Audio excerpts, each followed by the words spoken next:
ici en Guadeloupe de faire plutôt une conférence de presse sur ce qu'est la contrefaçon, avec trois objectifs. Premier objectif, bien entendu, la vigilance du consommateur, l'appel à la vigilance du consommateur. Deuxième objectif, véritablement souligner que l'ensemble des administrations, et particulièrement la douane, sont engagées dans cette lutte contre la contrefaçon avec des instruments législatifs à notre disposition et donc une performance qui augmente d'année en année. Et puis, troisième objectif, souligner que nous ne sommes pas seuls.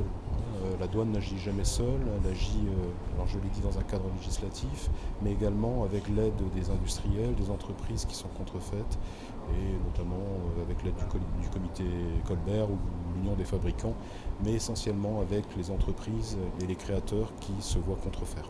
Pour la Guadeloupe, je pense qu'on sera, alors on n'a pas fini l'année, on publiera nos chiffres en début d'année 2016, mais nous sommes sur une bonne tendance, c'est-à-dire une tendance haussière. On sera dans les 35-40 000 en fin d'année, ce qui est quand même important. Est-ce qu'on est mauvais élève? Non, on est bien placé. Au contraire, les douaniers guadeloupéens font leur boulot et je dirais qu'ils sont même très performants dans la zone anti-Guyane.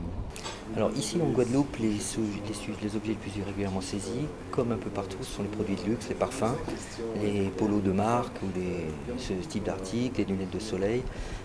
Également tout ce qui décline les marques, je dirais, pour enfants.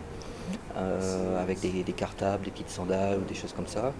Vous avez également des vêtements mais de marques un peu plus classiques, des objets de tout type en fait. On a eu récemment des rasoirs, de la colle.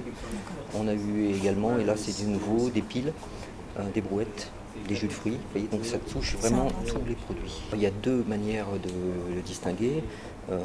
Il y a le coup d'œil, je dirais, et puis aussi l'expérience qui permet au premier regard de voir que la marchandise n'est pas de bonne qualité et donc là on soupçonne que c'est de la contrefaçon. Et également quand on a des doutes et qu'on n'est pas sûr, on a la possibilité, grâce aux demandes d'intervention qui ont été déposées par les marques à la Direction générale des douanes, on a des dossiers et on prend des photos et c'est la procédure qui le veut, on demande l'avis et l'expertise de la marque en question qui, elle, nous dit si ce sont des authentiques ou des contrefaçons.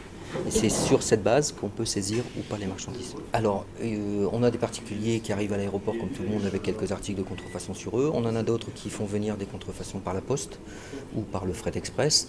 Donc ça, ce sont par principe des petites quantités. On a également des importations un peu plus massives qui sont destinées à des commerces.